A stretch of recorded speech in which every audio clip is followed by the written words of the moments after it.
Meu nome é Meera Collins.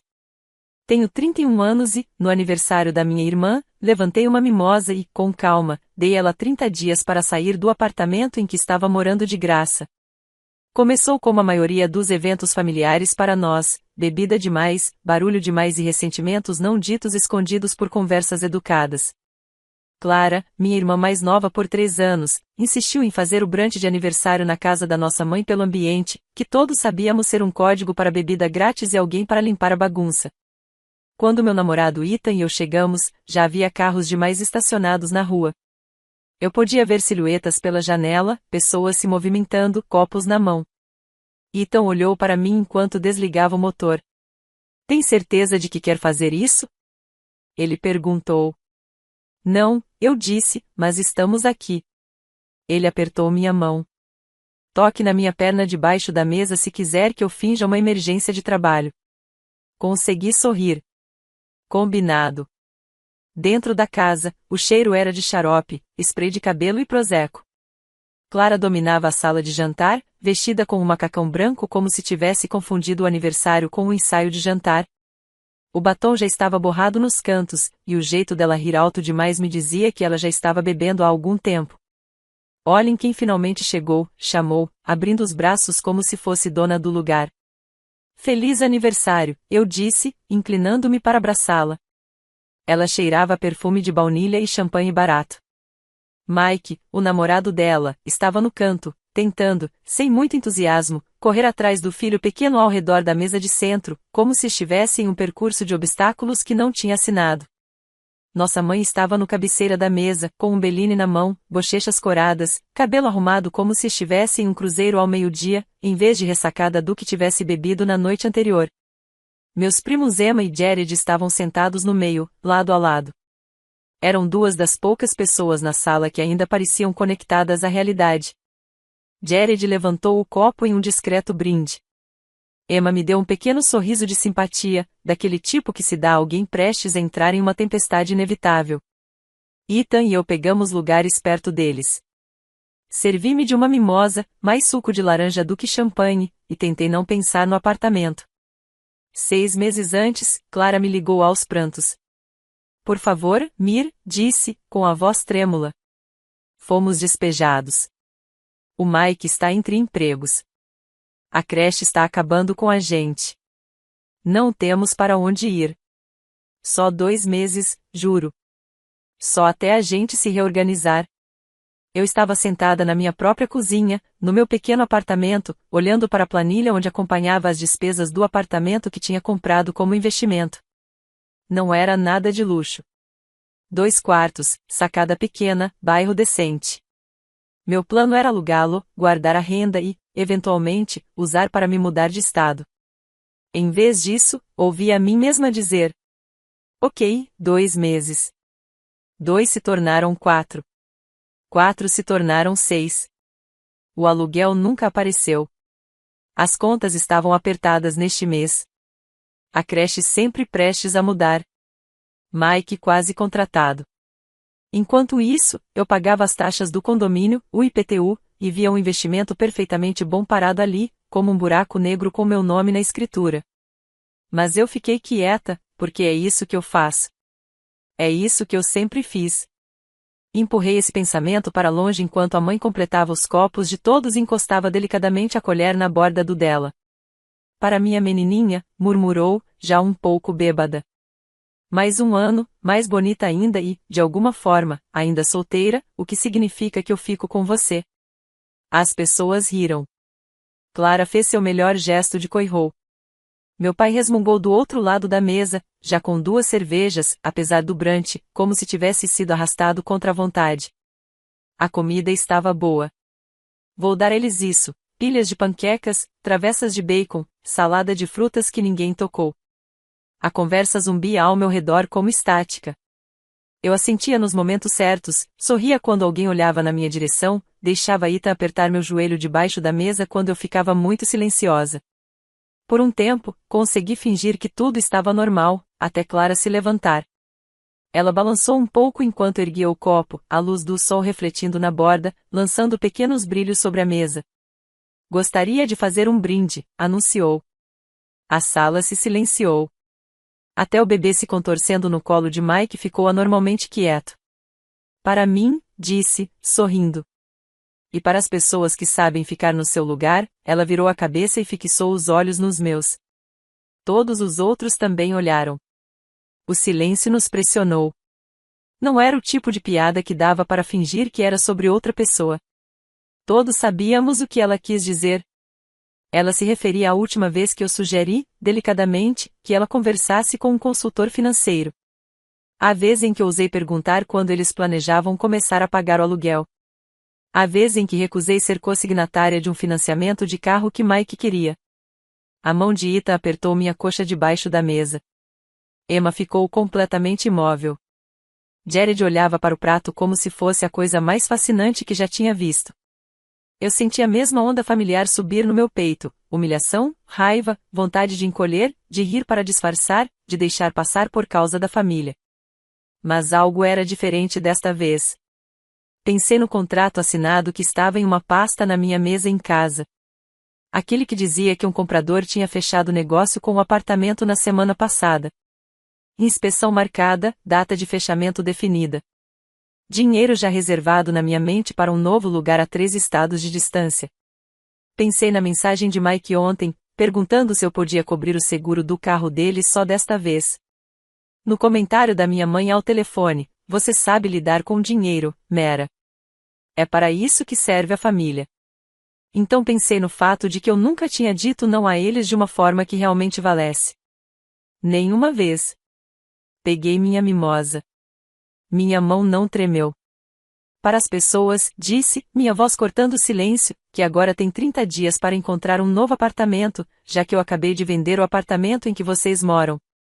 O silêncio foi tão completo que chegou a ser quase cômico. O garfo de Clara caiu das mãos e bateu no prato. Alguma cadeira rangeu à minha esquerda quando alguém se mexeu desconfortavelmente. Meu pai xingou baixinho. Minha mãe se inclinou para mim, olhos arregalados, máscara borrada. O que você fez? Sussurrou como se eu tivesse acabado de confessar um crime. Tomei um gole lento da bebida. Estava melhor do que o resto da manhã, respondi. O que eu fiz, continuei calmamente, foi finalmente retomar minha vida. Eu podia sentir a sala girando ao meu redor. Não estava gritando, não estava chorando, não estava fazendo cena. Mas, pela primeira vez, eu também não estava amortecendo a deles. Comprei aquele apartamento como investimento, continuei, olhando para ninguém e para todos ao mesmo tempo, não como favor. Dei 6 meses, Clara. 6.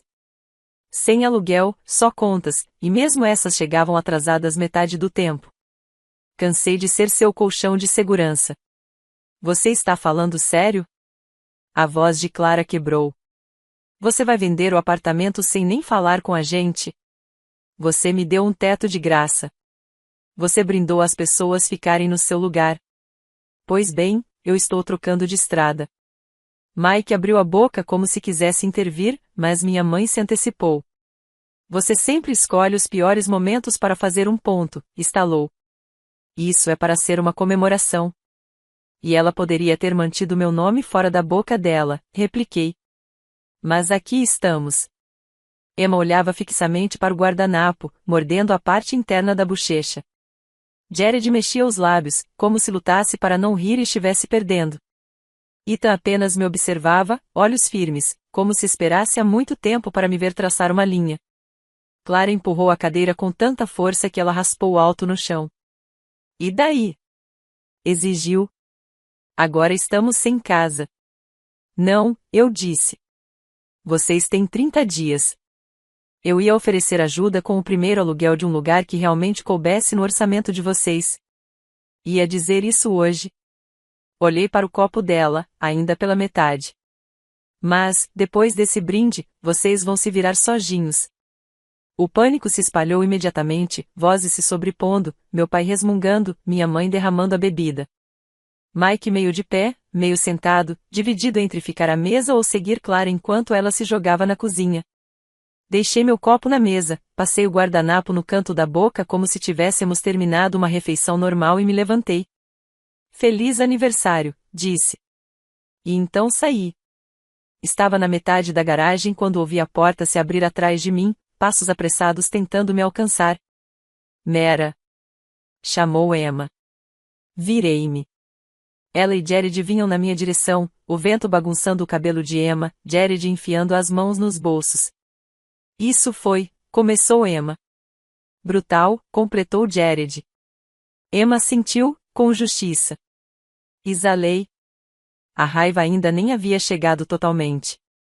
Tudo o que senti foi uma estranha leveza. Isso, disse, olhando para casa, onde as vozes já aumentavam, mãos acenando pela janela da cozinha, foi só o começo, e eu não fazia ideia de quão bagunçado o resto ia ficar. Na manhã seguinte, acordei com meu celular, tendo um ataque de pânico completo sobre o criado mudo. Ethan ainda dormia, um braço cobrindo o rosto, cabelo bagunçado. O quarto estava escuro, cortinas quase fechadas, mas a tela do telefone iluminava o teto a cada poucos segundos, como relâmpagos. Chamada perdida, correio de voz, mensagem nova, repetidamente, empilhadas uma sobre a outra. Fiquei ali por um momento, encarando, sentindo a familiar onda de ansiedade subir como se quisesse assumir o controle. A velha Mera teria pegado o telefone, ligado de volta, se desculpado por causar drama, tentado apaziguar tudo até que meus próprios limites desaparecessem. Mas ontem havia aberto algo que eu não conseguiria fechar de novo. Virei de lado, alcancei o telefone e coloquei a tela virada para baixo. A voz de Ethan flutuou debaixo do braço dele. Você vai deixar esse troço se autodestruir ou... Estou pensando nisso, respondi. Ele moveu o braço e me olhou com cuidado. Como você está se sentindo? Pensei na pergunta. Mais leve, admiti, e também como se eu tivesse iniciado uma pequena guerra. Ele alcançou minha mão debaixo das cobertas. Se é uma guerra, eles a declararam há muito tempo. Você só apareceu agora para se defender. Isso ficou comigo enquanto finalmente me sentei, peguei o telefone e me preparei. 21 chamadas perdidas, 10 de Clara, 6 da mamãe, 3 de Mike, 2 de desconhecido. Havia também mensagens de voz, 10 novas. O ícone piscava na tela como uma acusação. Fui até a cozinha, coloquei a chaleira no fogo, e só então apertei o play da primeira mensagem. A voz de Clara, tensa e clara, como se esforçasse para não gritar. Mera, que diabos? Você não pode simplesmente soltar uma dessas na frente de todo mundo. Me liga. Precisamos conversar como adultos, não como aquilo que aconteceu. Apaga. Segunda mensagem de voz. Mamãe? Querida, não sei o que deu em você. Ontem era para ser sobre sua irmã. Você a envergonhou. Envergonhou todos nós. Precisamos sentar e conversar sobre isso. Você não faz isso com a própria família.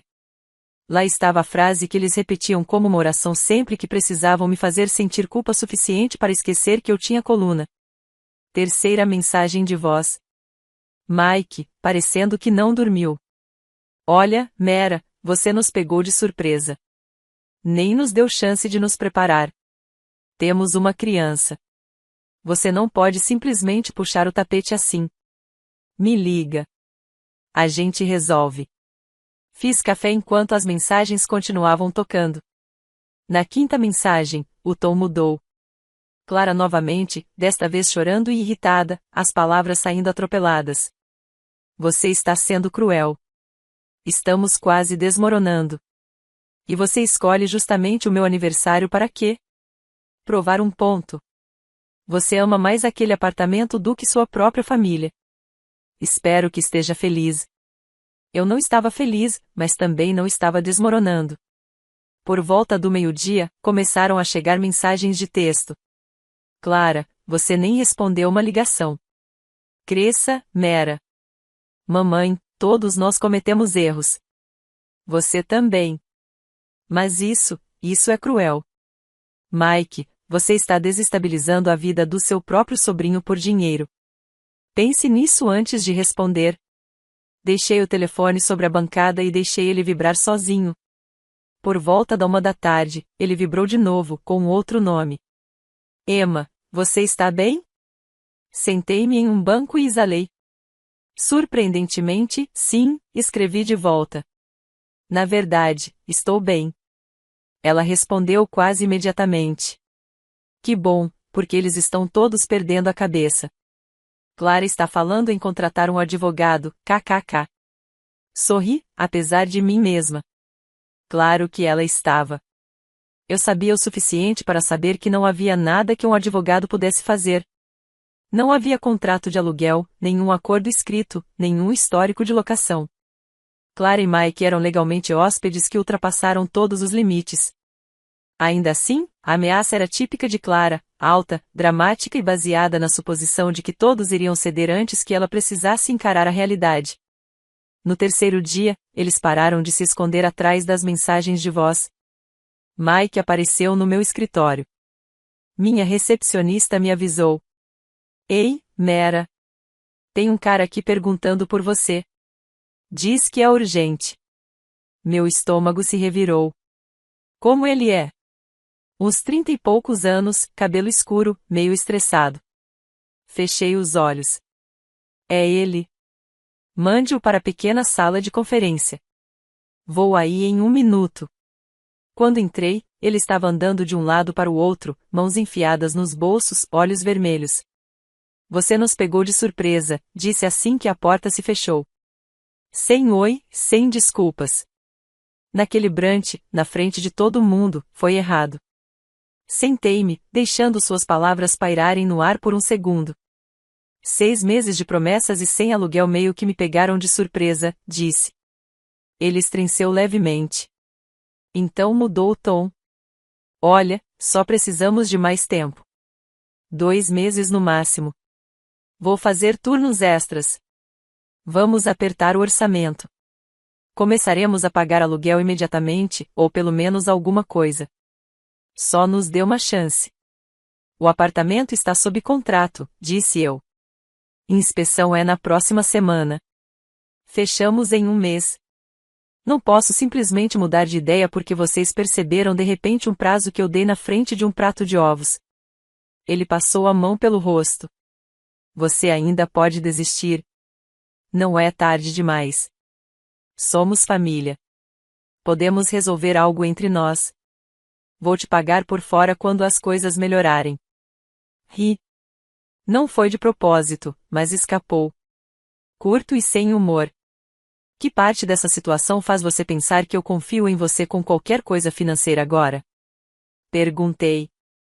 Seu maxilar se contraiu. Por um momento, vi algo feio passar nos olhos dele. Você realmente deixou o dinheiro te mudar, disse ele, baixinho. Achei que você fosse melhor que isso. Levantei-me. Não, Mike. Eu deixei o dinheiro me mostrar quem os outros realmente eram. Há uma diferença. Ele saiu depois disso, resmungando algo sobre ganância. Naquela noite, Clara apareceu no meu apartamento. Não bateu. Socou a porta várias vezes até que Ethan desligasse a TV e me olhasse. Quer que eu atenda? Ele perguntou. Não, eu disse. Ela só vai gritar com você. Abri a porta. Ela já estava chorando. Lágrimas de raiva.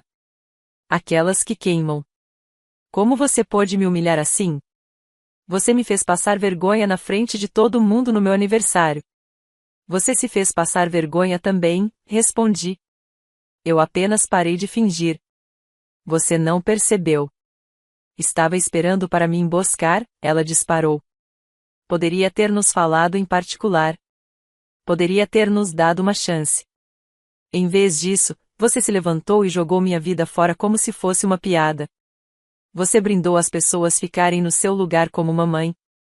Eu disse que você estava bêbada e irritante. Não me culpe por decidir sair da estrada. O rosto dela se contorceu. Começou a listar cada ofensa mesquinha que conseguia lembrar.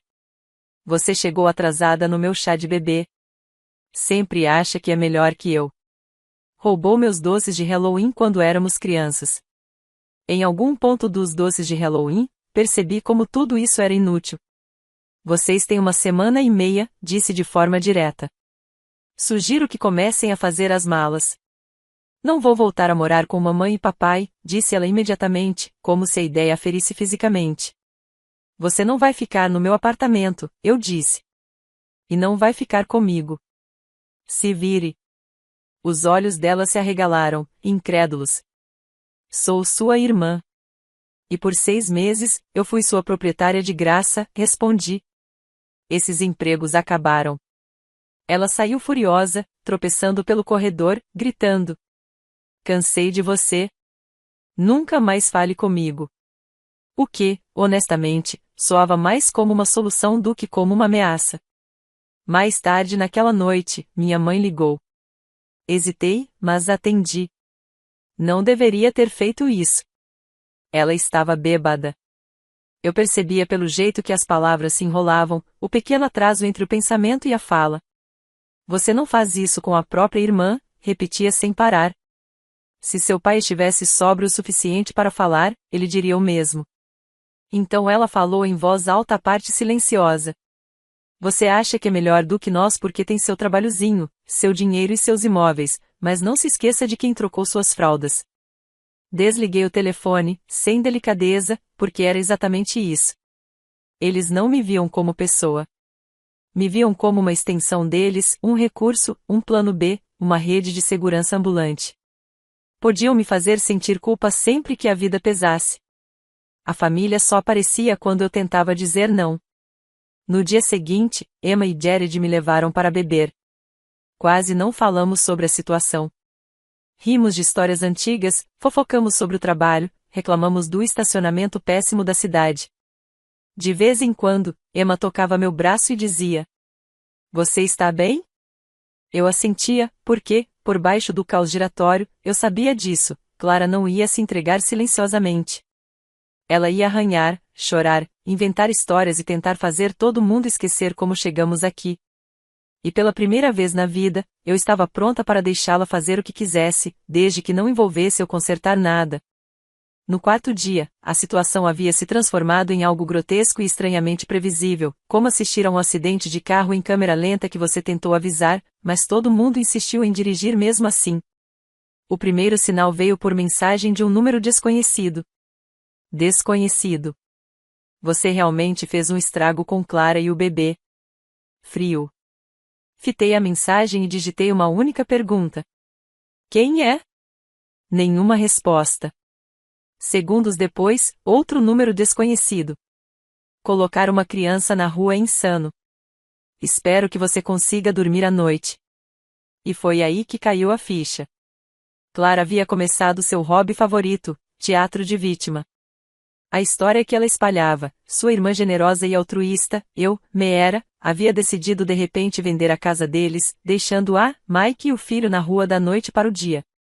Sem mencionar 6 meses de aluguel grátis, contas atrasadas, minhas ofertas para ajudá-los a se mudarem, o fato de o apartamento ser meu investimento, ou o brinde dela me dizendo para ficar no meu lugar. Não, na versão de Clara, ela era Cinderela e eu era a irmã rica e malvada que tirou o sapatinho de cristal dela.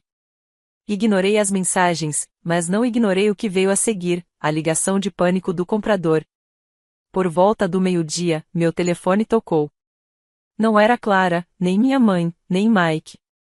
Era minha corretora de imóveis. Oi, Meera. Temos um problema. O tom. Só o tom já me fez o estômago se contorcer. O que aconteceu? Bem, o comprador agendou a inspeção para amanhã. Certo. Certo. Ela respirou fundo. Clara e Mike entraram em contato diretamente com o inspetor. Disseram a ele que poderia haver um problema de mofo e que o apartamento poderia ser inseguro para crianças. Fechei os olhos, pressionando o polegar e o dedo médio na ponte do nariz. Não há mofo, disse. Fiz uma inspeção antes deles se mudarem. Eu sei, disse ela. Mas agora os compradores estão nervosos. Querem uma garantia antes de seguir adiante. Claro que queriam. Sabotagem. Clara não estava apenas inventando histórias agora. Ela estava interferindo diretamente na venda. Desliguei e imediatamente liguei para Clara. Ela atendeu no primeiro toque, com a voz cheia de uma inocência falsa. Ah, é você. Você disse ao inspetor que havia mofo, eu disse. Ela não negou. Nem hesitou. Bem, estávamos apenas sendo honestos, respondeu. Às vezes parece úmido. Isso não é saudável para crianças. Você morou aí 6 meses, eu disse. Se houvesse umidade ou mofo, por que não mencionou? Por que não me pediu para resolver nada? Silêncio. Você está tentando sabotar a venda para poder ficar mais tempo, continuei. Ainda silêncio. Então, baixinho. Você é inacreditável. Não, eu disse, simplesmente não sou mais manipulável. E desliguei. Não esperei pelo colapso defensivo que eu sabia que se formava do outro lado. Em vez disso, fiz o que deveria ter feito semanas atrás, liguei para meu advogado. Ele estava calmo, impassível. Isso não vai parar a venda, disse. Mas espere mais táticas. Eles podem se recusar a sair. Podem danificar o imóvel. Documente tudo. E foi exatamente o que fiz em seguida. A visita não anunciada. Dirigi até o apartamento naquela noite sem avisar ninguém. Se eles planejavam algo destrutivo, eu queria saber cedo. Quando Mike abriu a porta, congelou, como se tivesse sido pego roubando algo de uma máquina automática. Espelho, Mike. Ele se afastou relutantemente. O apartamento estava limpo. Limpo demais. Aquele tipo de limpeza que só pessoas tentando impressionar um comprador produzem. Clara estava na sala, fingindo não me ver, rolando furiosamente o celular como se a tela a tivesse ofendido pessoalmente. O filho deles dormia no sofá, abraçando um dinossauro de pelúcia, com aquela inocência que só crianças têm quando cercadas por adultos que se recusam a crescer. Preciso dar uma olhada em tudo, eu disse. A inspeção é em 3 dias. Mike se moveu, bloqueando meu caminho levemente. Você não mora aqui. Não, eu disse, passando por ele. Mas eu sou a dona daqui. E então eu vi. A pintura. Bege, desigual, manchada. Uma parede estava pela metade, outra ainda molhada. O brilho da tinta fresca inconfundível. Vocês estão pintando minhas paredes? Perguntei. Clara não levantou o olhar. Só estávamos tentando dar um retoque. Peguei meu celular e tirei uma foto. Isso é vandalismo, disse. Vocês não têm minha permissão para alterar o imóvel. O rosto de Mike ficou pálido. Íamos pintar de volta antes de sair. Claro, eu disse. Tenho certeza que iam. Passei por todos os cômodos, documentando tudo, riscos, arranhões, armários, pisos. Quando saí, não levantei a voz. Não discuti. Apenas enviei um e-mail formal para os dois com um aviso de desocupação de 7 dias, além do prazo de 30 dias já em vigor. Se eles esperavam que eu vacilasse diante do caos deles, calcularam errado. As mentiras no Facebook. Naquela noite, Jared me enviou um print. Clara havia postado uma foto dela, dramaticamente em pé dentro do apartamento, meu apartamento, braços cruzados, como se posasse para a capa de uma revista. Legenda: quando sua própria irmã vende sua casa por baixo de você. Hashtag traição familiar. Os comentários estavam cheios de estranhos e conhecidos de meia tigela declarando: você merece muito mais, rainha. Ele realmente faria isso com você e o bebê. Pessoas sem coração não prosperam. Nenhuma menção a Kim. Nenhuma menção ao aluguel grátis. 6 meses de generosidade. As contas que eu paguei. A venda que planejei muito antes do brinde dela. A tentativa pública de humilhação no Brant. Apenas uma tragédia curada estrelando Clara como mártir. Não comentei. Apenas salvei o print e todos os comentários, porque agora as mentiras não eram mais privadas. O novo plano da família. Na manhã seguinte, Emma ligou, com voz sussurrada, como se estivesse escondida na despensa. Você não vai acreditar nisso. Me conte, eu disse. Mamãe disse para Clara e Mike que podem se mudar para lá permanentemente. Ela diz que está salvando eles de você. Ri, surpresa de verdade. Claro que sim, disse. Ela está dizendo a todos que você abandonou sua família e que ela é a única que está tomando uma atitude. Tomando uma atitude? Ecoei. Ela nem foi às audiências de despejo da Clara no ano passado. Emma bufou. Eu sei, Mera. Eu sei, suspirei profundamente. Bem, eu disse, pelo menos agora sei onde eles vão estar quando o prazo chegar. Você está bem? Emma perguntou suavemente. Sim, eu disse. Desta vez, realmente estou. O despejo. Clara e Mike saíram em uma tarde de domingo. Sem gritos, sem confrontos, apenas ausência. Emma me enviou uma mensagem com uma palavra. Saíram.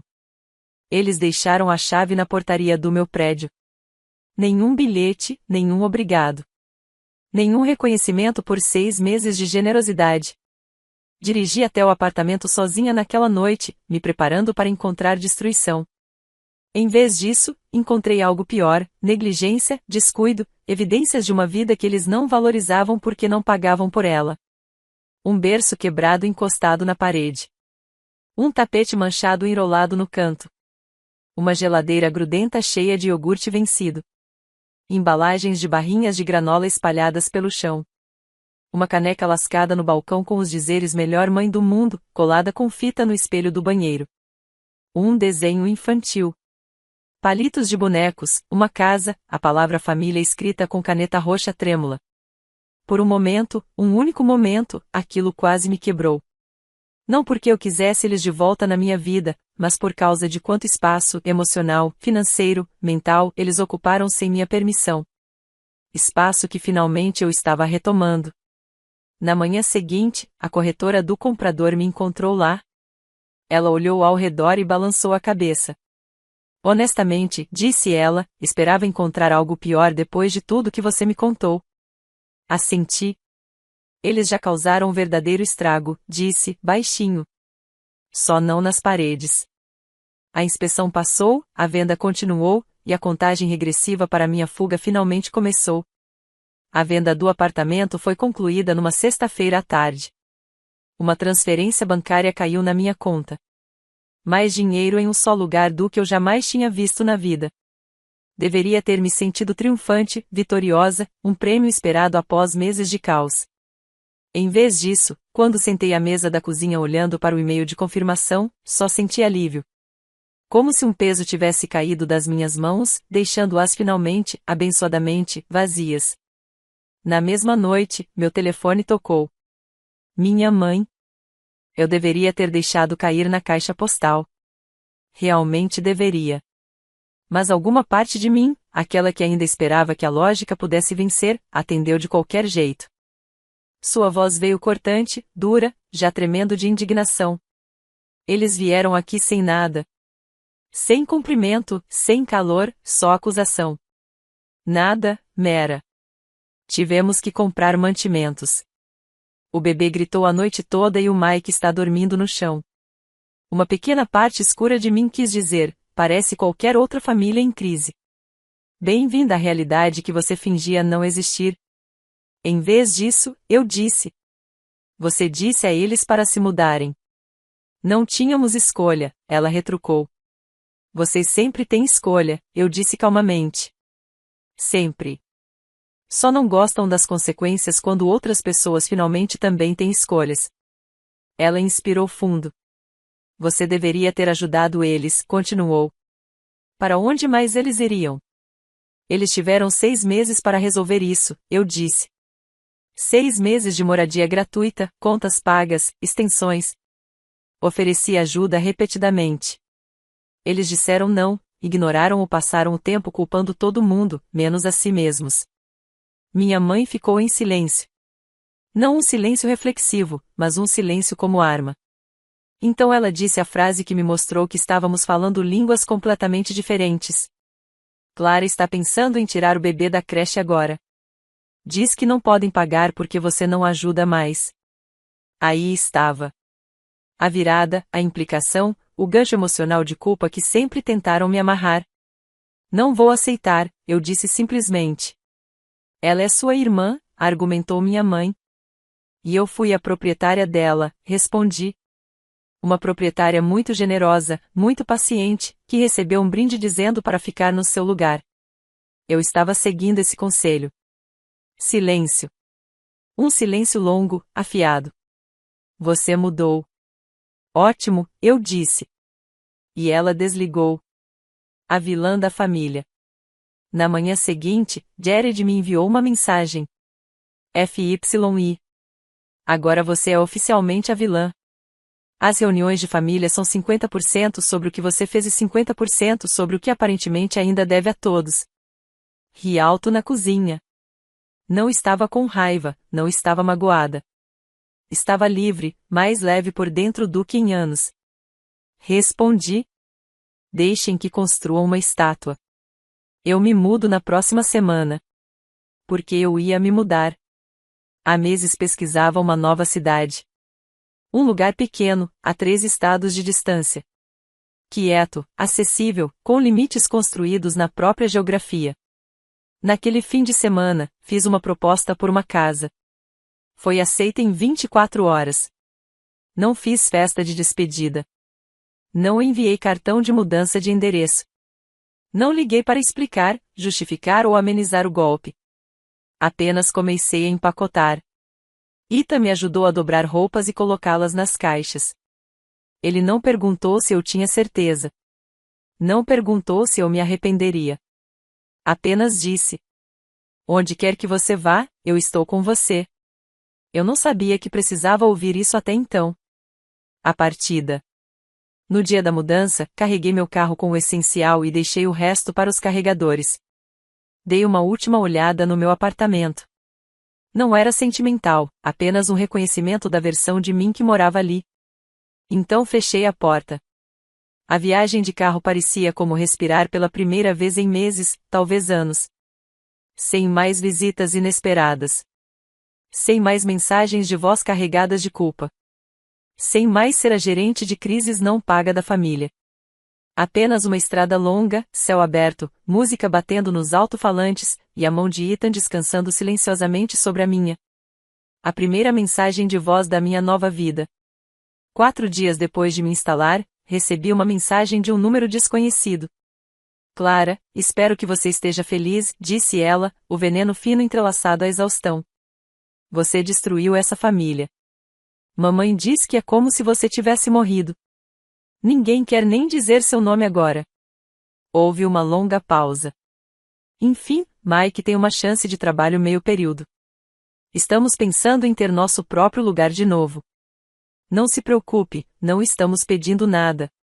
Agora sabemos melhor. Ela desligou. Não liguei de volta, porque se eles falavam sério, eu não precisava. E se não falavam, nada do que eu dissesse faria diferença. O acompanhamento da Emma. Uma semana depois, Emma enviou mensagem. Mamãe está exausta. Clara e Mike ainda estão lá. Sem emprego. Ainda brigando. Papai está bebendo mais. Então, quanto tempo até pedirem dinheiro de novo? Respondi. Clara não vai. Ela é orgulhosa demais. Mamãe talvez aguente um mês. 2 semanas e meia depois, o grupo da família no WhatsApp, que estava em silêncio há mais de um ano, acendeu com uma foto do meu sobrinho no parque. Clara postou. Olhem quem está se saindo bem apesar de todo o drama. Depois. Seria bom se todos pudéssemos deixar o passado para trás, que, traduzido do idioma Clara, significava: estamos prontos para você ser útil de novo. Não disse nada. 2 dias depois, Emma ligou. Você não está louca, disse ela. Eles querem você de volta porque sem você estão presos um ao outro e é miserável. Não vou voltar, eu disse. Eu sei, disse ela. Só queria te lembrar que você fez a coisa certa. 3 meses depois, meu novo lugar parece respirar. As manhãs são silenciosas. Caminho até o parque, faço café sem interrupções, durmo a noite toda, sem batidas na porta, sem mensagens de voz manipulativas, sem emboscadas emocionais disfarçadas de conversas familiares. Emma visitou no último fim de semana. Trouxe flores, olhou minha nova casa e disse: ainda não consigo acreditar que você realmente fez isso. Sentamos na varanda enquanto ela me atualizava. Clara e Mike ainda moram com meus pais, ainda brigando, ainda sem emprego. Mamãe está sobrecarregada, mas orgulhosa demais para admitir sua parte na bagunça. Papai está bebendo mais. E, em tudo isso, nenhuma desculpa, nenhum reconhecimento pelo que fizeram, apenas silêncio e citações vagas e passivo-agressivas no Facebook sobre pessoas tóxicas se afastando. Enquanto isso, eu durmo melhor. Entrei para uma academia. Estou pensando em comprar um segundo imóvel para aluguel, um que vou alugar para estranhos em vez de família, porque estranhos assinam contratos. Estranhos respeitam limites. Estranhos não fazem brindes dizendo para você ficar no seu lugar depois de 6 meses de moradia gratuita. Minha família não se quebrou quando eu saí. Quebrou quando eu parei de segurá-la. E, pela primeira vez na minha vida, não estou